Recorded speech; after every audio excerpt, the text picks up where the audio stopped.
La Madone des pèlerins est une œuvre peinte du Caravage réalisée entre 1602 et 1606.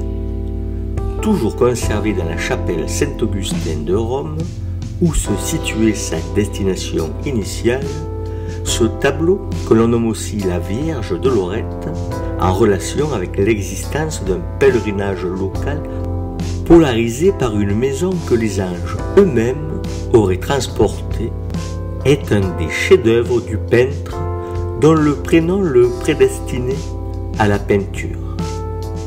En effet, Michelangelo Merisi da Caravaggio est né à Milan. Il va révolutionner la peinture par son réalisme brutal, le recours intense au clair-obscur et son naturalisme franc. C'est d'ailleurs son réalisme qui portera sa peinture au nu, dans le sens où il va parfaitement s'accorder avec un sentiment grandissant depuis le XVIe siècle, la dévotion. Car la peinture religieuse, les commanditaires assignent des buts clairs et précis. Il s'agit de faire des tableaux des véhicules de dévotion, des machines pour tirer toute la puissance émotionnelle de ce désir de Dieu et de sa compassion. On ne comprend rien à ce sentiment si l'on n'a pas en tête la souffrance des corps constamment assaillis par les miasmes, la faim, le froid. Souffrance d'autant plus intense que l'on se situe en bas de l'échelle sociale.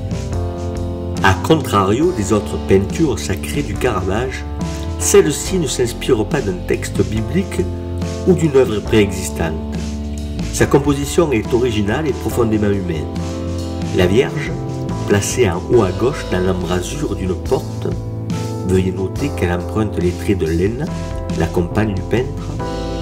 La Vierge donc porte dans ses bras un enfant nu et lourd, ainsi qu'un linge. Deux pauvres pèlerins sont agenouillés, les mains jointes, leur bâton en porte-à-faux sur l'épaule. Ils sont placés en contrebas à droite, sous la marche qui supporte la Vierge qu'on reconnaît à son auréole, et ils attendent sa bénédiction. Dans la chapelle où ce tableau est placé, les pieds sont à la hauteur du visage des dévots. Et ce détail, comme le montre Daniel Arras, est central. C'est par ce détail que le dévot entre en communication avec l'ensemble du tableau. C'est lui qui permet cette identification entre la dévotion du visiteur et celle des pèlerins, et donc la mise en présence de la Vierge.